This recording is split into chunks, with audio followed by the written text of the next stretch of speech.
great lunch. Food was extra special. It's always great to have samosas in Brussels for me. It's not often. But I think it's really great to be here at this 4th Trade and Investment Partnership Summit, titled Europe and India, Anchors of Economic Stability in Today's Chaotic Times. Chaotic they certainly are. I hope you can tell from my accent that I'm a British MEP, and we certainly would say 2016 has been pretty chaotic. But who knows what else it has to offer, given this is the 8th of November and there is that small minor event happening across the pond. And it would have been quite interesting, perhaps if we had it tomorrow when we have the results, but let's hope for the best. But moving on to the session today, I think ease of doing business in India Economic Policy Forum, booster for Make in India. And I think, firstly, I really want to thank Sunil Prasad for all his hard work and for organising this IC conferences regularly. Thank you, and I do think it's become a real landmark in terms of taking stock of EU-India relations, not just on trade and investment, but broader as well. I think, given that we've had the EU-India summits that have kicked off, it is important we have forums like this to take that agenda forward. We have an interesting agenda, as I said, and the issue we're about to discuss has been raised by many European companies with me.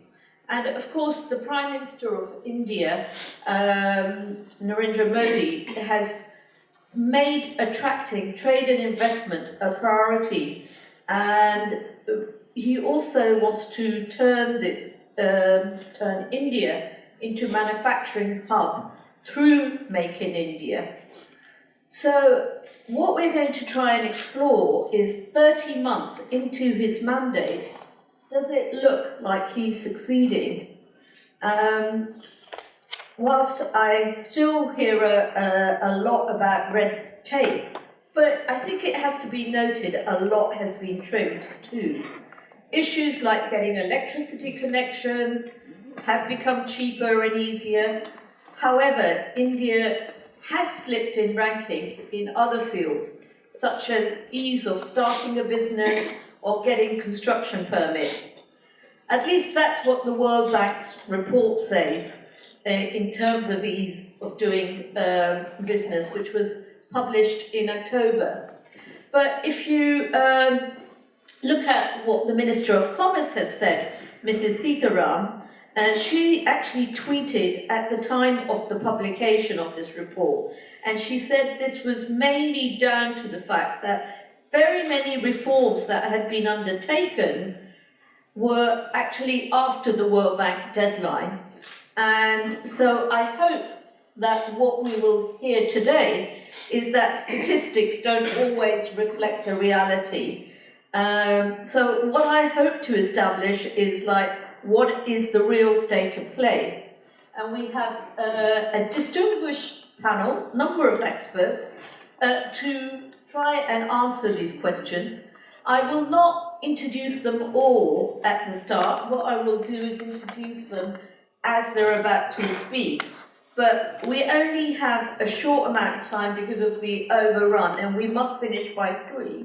So I'm going to suggest that if you can be as short as possible, but no more than 5 minutes, that we might have a chance to have a Q&A. So firstly, I turn to Dr. Ganguly, who is the director of the Simon Prasad Mukherjee Research Foundation in India, and even more importantly, is member of the BJP Policy Research Department. And I think, you will be on the in terms of what is the state of play in terms of the government and what BJP is thinking in terms of economic policy reform. So the floor is yours, Dr. Gundy. Thank you, Ms. Nikhil, for this introduction. You see, I'm not, and I've been telling this, alerting Mr. Prasad also and Mr. Bajoria, I'm not a specialist on ease of doing business or economic reforms because that's not my area. But what I wanted to say is that when he took over as Prime Minister, Mr. Modi had a 2-point focus, and one of those was addressing head-on social challenges in India, and the other was ease of doing business. If you listen to his speech his interaction and talk delivered at the Council for Foreign Relations in New York during his first visit, he spelled out very clearly what is it that he wants to do in order to make life easier for business in India. And since then, he has been at it without minimizing the mammoth task that it is, because red tapeism, India has lived with red tapeism for the last 60 years. And it was in India that one had coined the term license, permit, quota, Raj. So after the British Raj, you had the license, permit, quota, Raj. You had to mollify certain officials, you had to mollify certain leaders, you had to do this, etc., in order to get yourself ahead in terms of entrepreneurship and corporate and business affairs. Now, that is something which was ingrained in the national psyche. And the approach was that there was nothing that one could do to move this Leviathan or to dissolve it. Mr. Modi, in his first address to an international audience in New York, took on this issue, and he spoke about how a particular file in India travels across 35 stations, and it's only after that the file is liberated. And he likened it to our places of pilgrimage, where in order to attain moksha, you have to visit these places of pilgrimage and then attain moksha. And so he described that very beautifully, but very poignantly as well. So why am I giving you this background? It's because to give you an idea of the challenges that this entire effort faces. Obviously, 30 months as compared to 60 years, or even compared to 50 years, is very less. But what is noteworthy is the Prime Minister's and his entire team's, Finance Minister Mr. Jaitley, Commerce Minister Sitharaman, the entire team's bullish and dogged persistence with trying to ease. Now, there are ups and downs. There are ups and downs with any reforms. But it's unequivocal. You see, the other issue is that if you take the addressing of social challenges, because these are all linked, because when Prime Minister Modi talks about demographic dividend, he's acutely conscious about that this demographic dividend can also be a demographic burden. Right. If there is no proper skills, if there's no proper training, and in the India EU 2020 vision, skill development, and Mr. Ravi Parthasarathy referred to it earlier, is a nodal point of cooperation and synergy. Just to give an example, you can do that, let me know where to stop. Just to give you an example, this is the first time in India where you have a leader who openly talks about the challenges, the difficulties, and the way ahead. It's not that this has not been done earlier, but this is the first time that from the ramparts of our iconic Red Fort on our Independence Day, you heard the Prime Minister saying, look, we need to improve on sanitation, we need to improve on electrification, we need to improve on infrastructure, we need to improve on skill development, and we need to encourage the startup industry. So, and then he also talked about the need to address the issue of the girl child. This is something, so all these are challenges which has not been brushed under the carpet, but which is, there's a tremendous national dialogue that is taking place in India today, where every stakeholder is participating in this dialogue, in this democratic dialogue.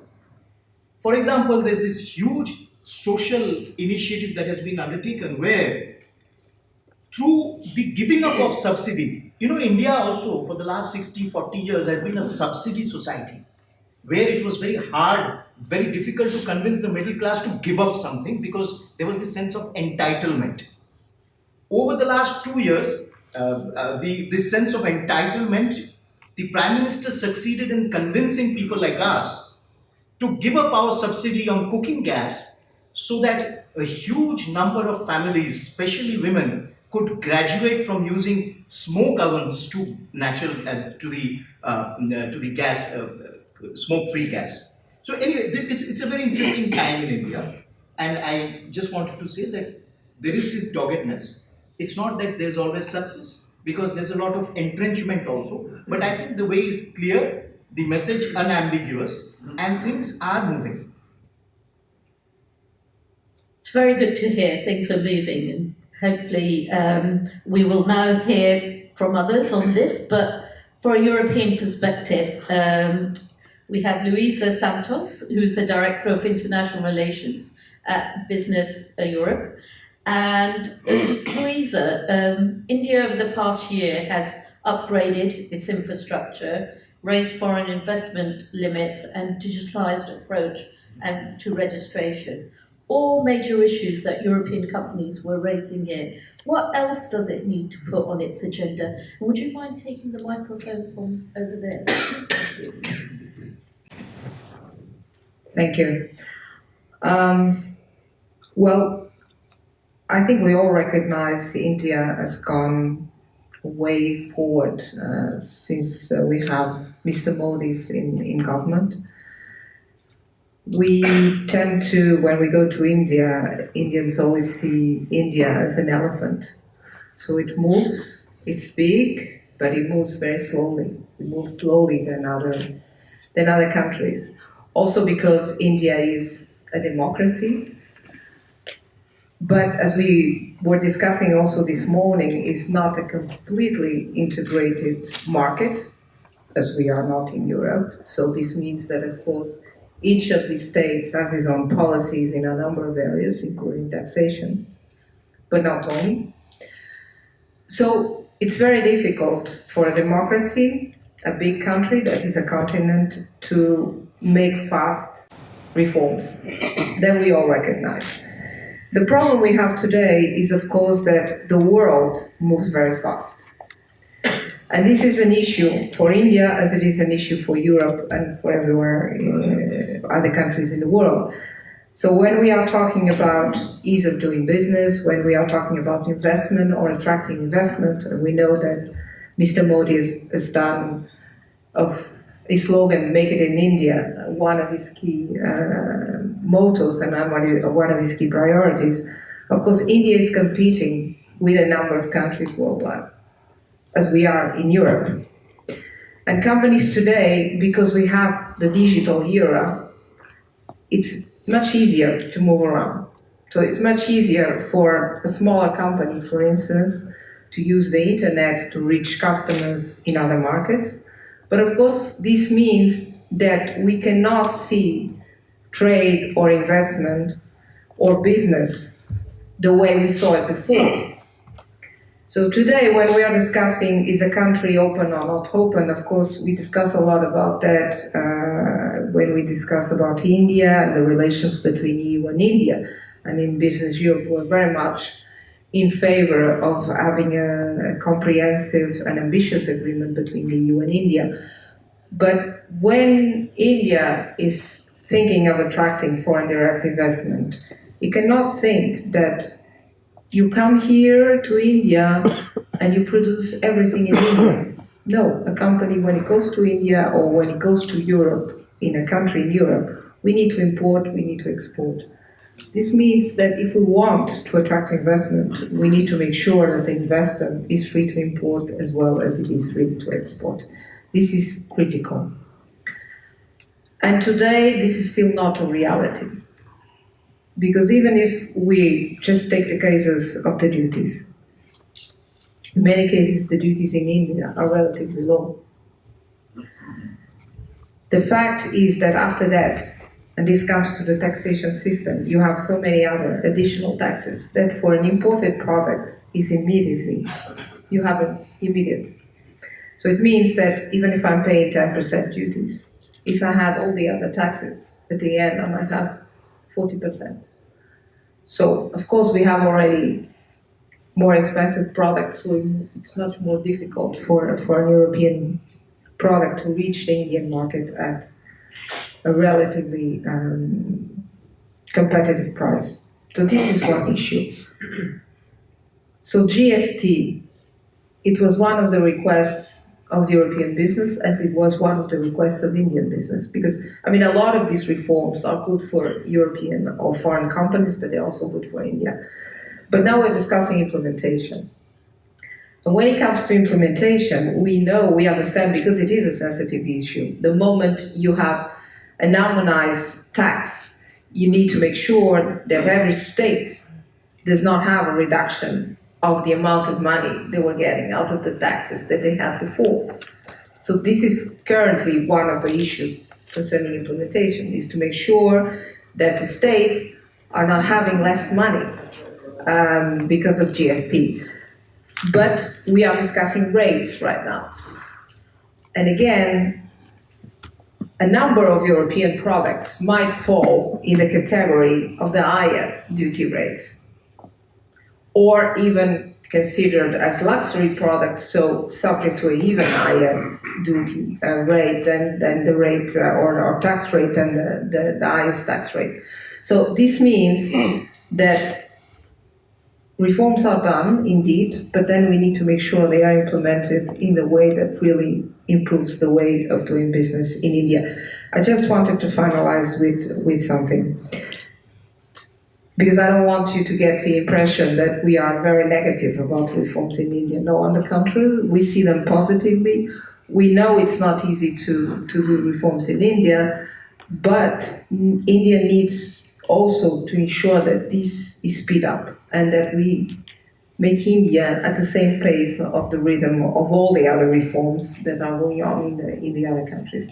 And for this, I think foreign business, being European or other business, has an important role in India, not only transferring technology, but also helping to speed up and to improve the way of doing business in India. Thank you. Thank you very much, Louisa. And I'm sure our next panelist, Mr. Adarsh Ramanunjan, Director of Lakshmi Kumaran and Sitharan, based in Switzerland, specializes in issues such as corporate law, IP, and tax. So maybe you can enlighten us some of the issues that Louisa raised, but also how do you see this moving forward in India? Thank you. I'm basically an Indian lawyer, so I'm going to try to stick to my forte, talk about the legal reforms and how they support the Make in India campaign. Now, first off, I want to start with the statement that because I'm independent, I don't belong to the government, I don't belong to anyone, so relatively objective view. So I'm going to give you the pros and the challenges. But first off, I want to start with the statement that the government of India is not a magician. It doesn't have a magic wand. And in many ways, I'm happy that the government of India is not a magician, because a magician is interested in a short-term entertainment of the audience in the form of an illusion or a trick, not a real-world solution provider. And that's what I want to refer back to what Sir Ganguly just said. The idea of the reforms that are taking place in India are not to brush them under the carpet. The intent is to slowly and over a period of time do structural changes that will have a long-term effect in the way things operate in India. So first point, from a perspective of legal reform, is several hundred completely destitute legislations, all pre-Victorian, pre-independence legislation that just continued on and on and on for no reason whatsoever, and nobody has any idea why those legislations existed. They're being repealed. Point one. And by the way, when that repeal happened, I'm a trained lawyer. I had no clue these legislations existed in the country before they got repealed. This is point one. So that is a clear message to me that they want to remove the junk. All right, first point. Second point, I'm a litigator. My bread and butter is to represent clients in courtrooms, argue before judges, and that's my bread and butter. But the first advice I give to any client who comes to my firm is to say, avoid the litigation. It's not worth it unless you seriously need the remedy that you're looking at, right? So I would say a biggest portion of making business easier to do is to reduce the amount of litigation and reduce uncertainties over litigation. What has the government of India so far done? Late last year, there was a legislation passed which deals with the establishment of commercial courts, and amendments were done to the Arbitration Act. What is so special about these amendments? Today, if a dispute becomes a commercial dispute and it has a certain minimum value, that's, I believe, roughly in the tune of about $150,000, that's the subject matter of the dispute, there is a truncated procedure for the litigation, and as a result of the truncated procedure, in a commercial dispute between private parties, within 18 months from initiating the dispute, you're going to have a resolution of the dispute. And the appeal is to be settled within 6 months. And by the way, I studied in the US, and I know for a fact that the US Federal District Court barely manages to hit this deadline. There are only a couple of districts in the US itself which are able to complete a litigation in 18 months. And it is a little mind-boggling as a lawyer. I know the day-to-day affairs of the court. It is not easy. But the fact remains that there is clear intention, and the intention is expressed in a mandatory law. And you have to consider this like it's a baby. It's a newborn baby. It'll have to grow a little. Then it will have teething problems. It is going to bite you at the wrong places. But over a period of time, the baby will mature. And it is at that point you should assess the success or the failure of the reform, not when it is still in the teething stage. Okay? And the Arbitration Act amendment, for example, there is now a mandate that the dispute has to be settled by arbitration within 12 months. By the way, a lot of the arbitrators in India do not like this. It's a very big revenue stream in India to be an arbitrator. And the more number of hearings you have, the more you get paid. But the law has now made it clear that you've got to settle that arbitration in 12 months and maximum another 6 months. The GST point that I want to briefly address, I was also hearing candidly what the representative from Pernod Ricard was saying in the morning. Unfortunate that alcohol is treated that way in India, but unfortunately there is no short-term solution for that because the constitutional amendment does not allow alcohol to be brought within GST. But to the point that Louise was making, what I believe is there is a 90% chance that April 2017 onwards, the GST will get implemented. And the advantage of the GST system is you're going to have a back-to-back, transaction by transaction accountability in the entire value chain. And as a result of that, everybody is able to take clear credits of the tax system, right? This itself will take care of 50% of your tax disputes. 50% of your tax dispute is just people fighting over whether I can take credit over this amount or that amount. And the last point I want to make about GST is, yes, the rates have been settled 6, 12, 18 and 28%. The 28% belongs to what in India we call as the sin goods, tobacco, cigarettes and luxury items also, by the way. We are very humble people, supposedly. Yes, there are a lot of policy issues involved with why this is being played this way. If you want everything to just go away like this in the GST reform, no. But my belief is in the next 5 to 10 year timeline, as we implement this more and more, and the government has a very clear picture of what is the actual revenue stream I'm going to get with this reformed system, perhaps we are looking at further changes. So I will leave it at this right now because of time constraints. Thank you very much. Given we've got, I'll just swiftly move on to Mr. Bhushan, who's replacing Mr. Sinha. Mr. Bhushan is the Senior Vice President at Indian Register of Shipping, which provides services for ships, marine craft and structures in India. port and shipping is an important part of Make in India, so perhaps you could enlighten us. Good afternoon, everybody.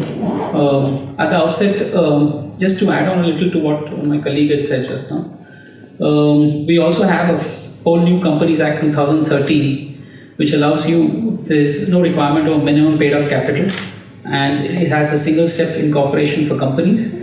So you can set up a company in India within 2 weeks, maybe even faster if you have your memorandum and articles ready.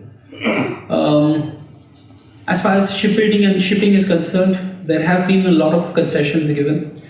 The whole idea is, in fact, the entire emphasis is on developing shipbuilding in India.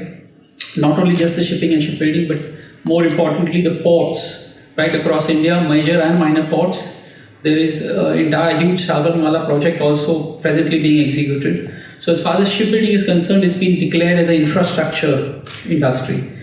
The advantage of being declared an infrastructure industry is that it allows you to go in for long-term loans at much lower rates. Apart from that, there have been a lot of concessions given in customs and excise to shipbuilding in India, in the sense that the central excise on capital goods, raw materials and spares used for ship repair have been substantially reduced.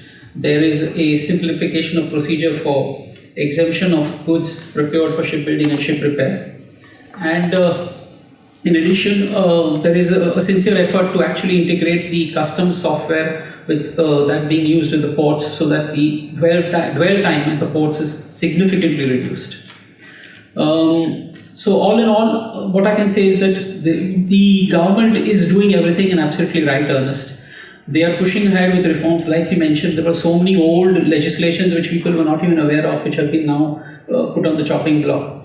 But at the end of the day, we must appreciate that India is a democracy. And in a democracy, every person has a right to make his voice heard.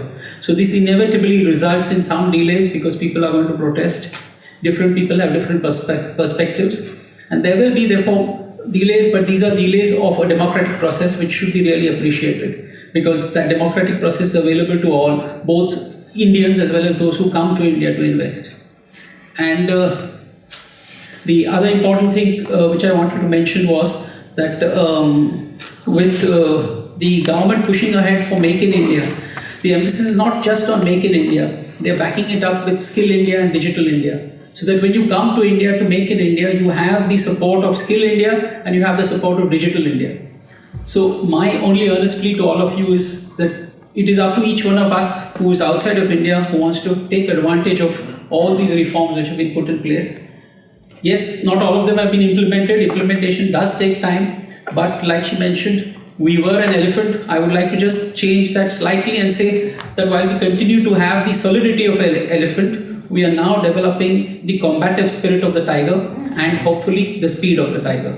So I would honestly appeal to all of you that please take a dispassionate view of all the reforms which are happening in India, convince yourself and take advantage of this liberalization which is taking place. There is plenty of work available both in the port sector, in shipbuilding, as well as in hinterland connectivity.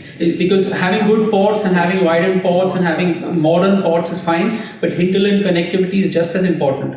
And even all of that is being looked at. We are also the government is actively looking at developing the inland waterways in India, because there's huge scope for that, which eventually is talking of linking them of the rivers, so that just as you have in Europe, the Danube, you can go right across Europe.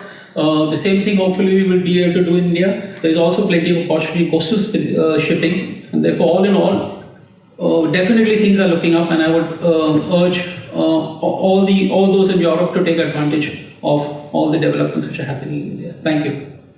Thank you very much. And last but not least, we have Count de Bretzer, who's the chairman of Europe-India Foundation for Excellence in France. There's a long history of EU-India collaborating on R&D. Be interesting to hear your experience. Yeah. Anticipating the election which brought Modi to power, we decided to legalize the existence of the foundation 3 years ago. We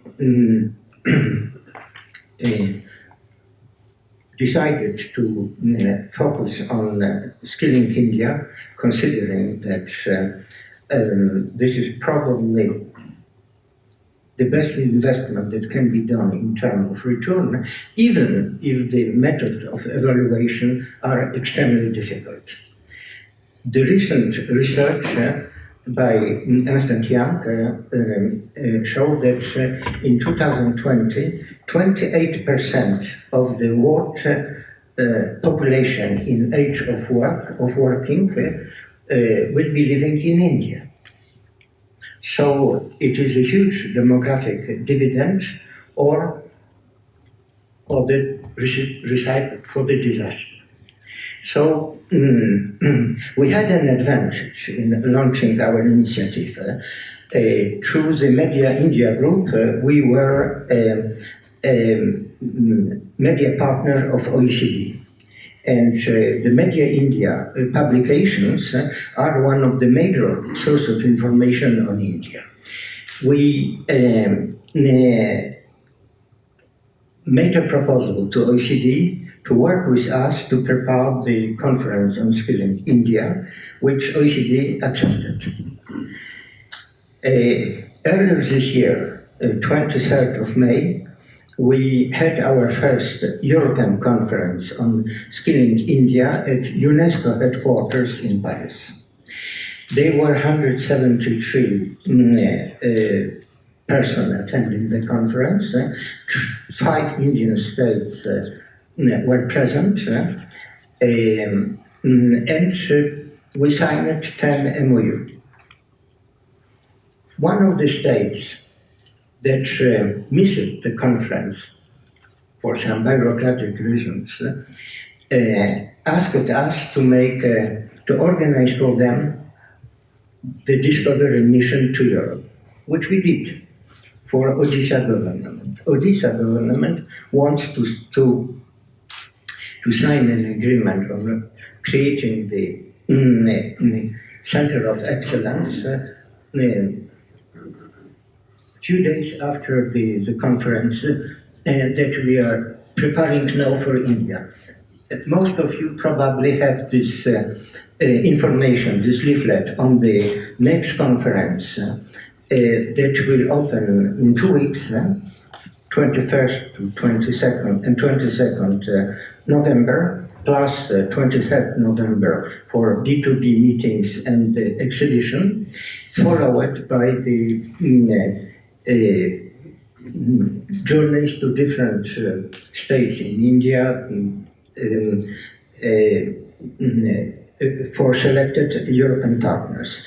Our experience was very surprising because the interest for our proposal was much beyond of our expectation. First of all, for example, a German company which makes close to 2 billion euro in training and certification, and which has about 100 training centers in India. Surprisingly, they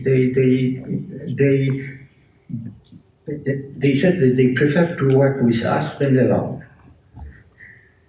So I propose read our website. You will have hours of reading. I have only 5 minutes, so I will stop there. Okay. But we have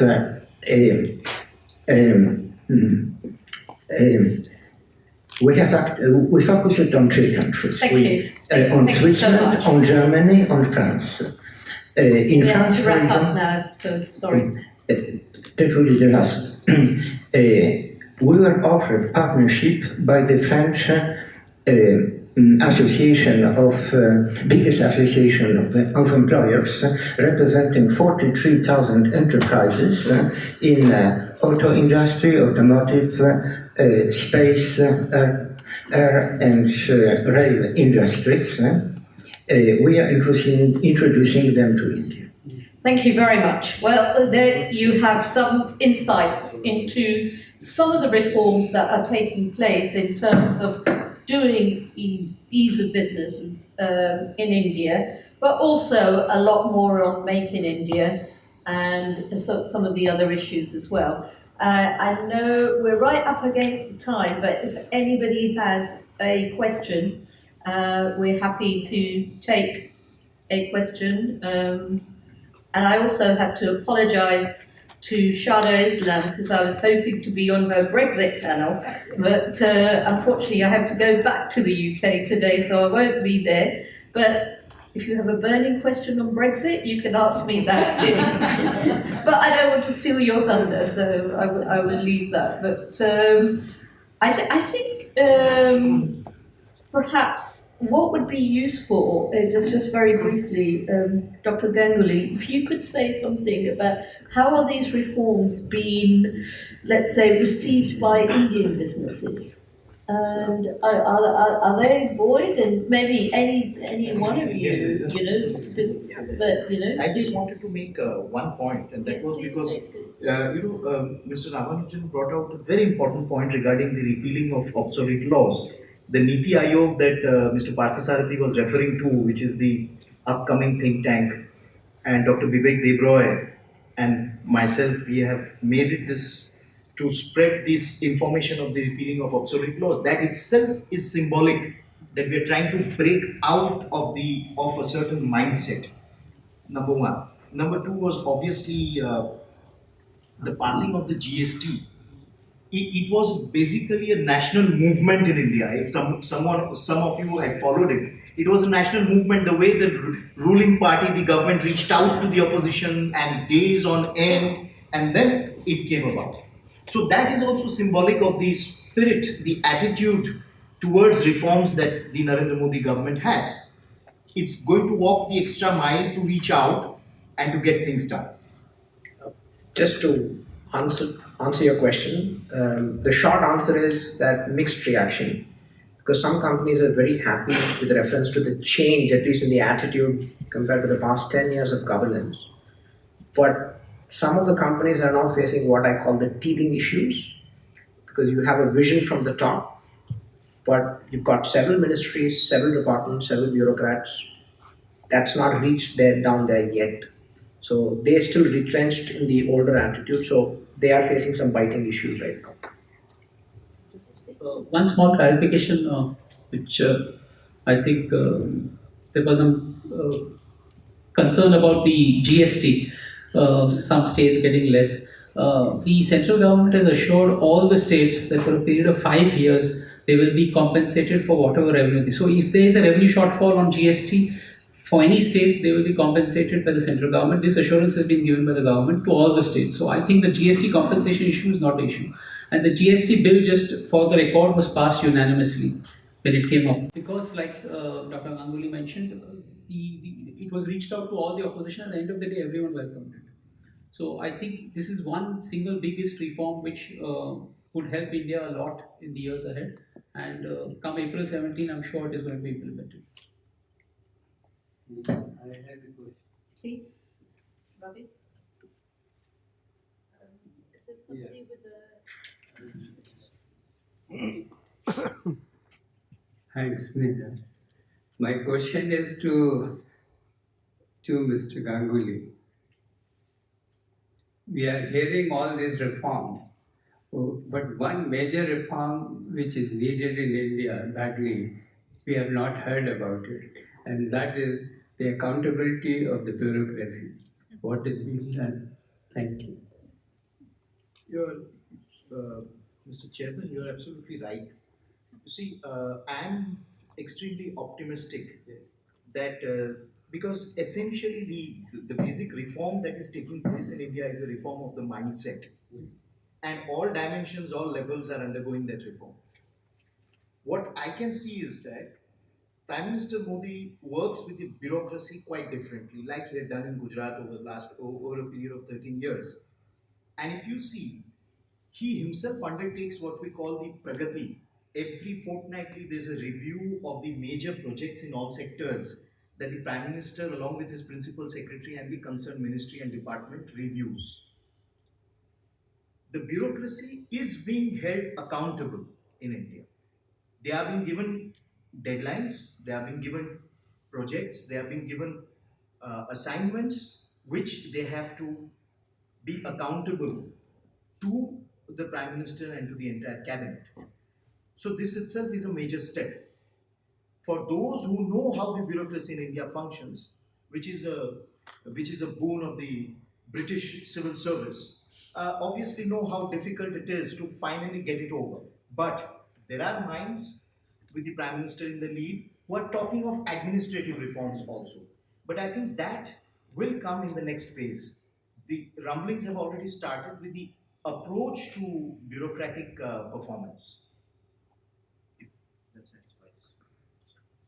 Well, there's no time. But I will not comment on this. But you mentioned one point is the boon of British.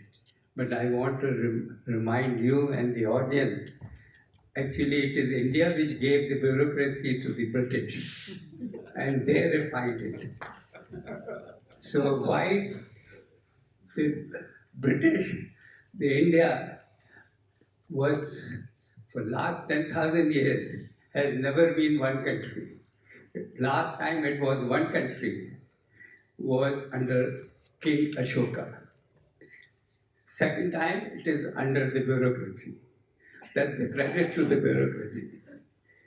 When it was first time, the Ashoka king had his advisor who said the only way you can control the country is the paper chase.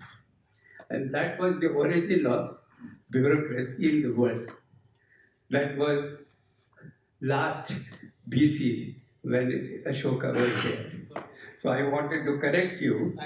Okay. I propose that we have a session in Westminster in this Okay. case.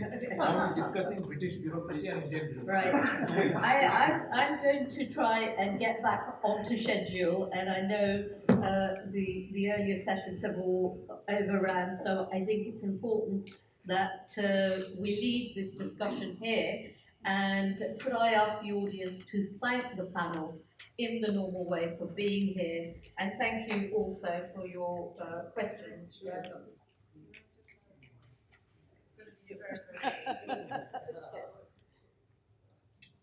Because there was a question here on what Indian business thinks. So I think it's important, and we know that because I said India is a big country, it's important that we also have a dialogue, a better dialogue between the government and the business community, including the foreign business community that has invested in India and the one that wants to invest in India.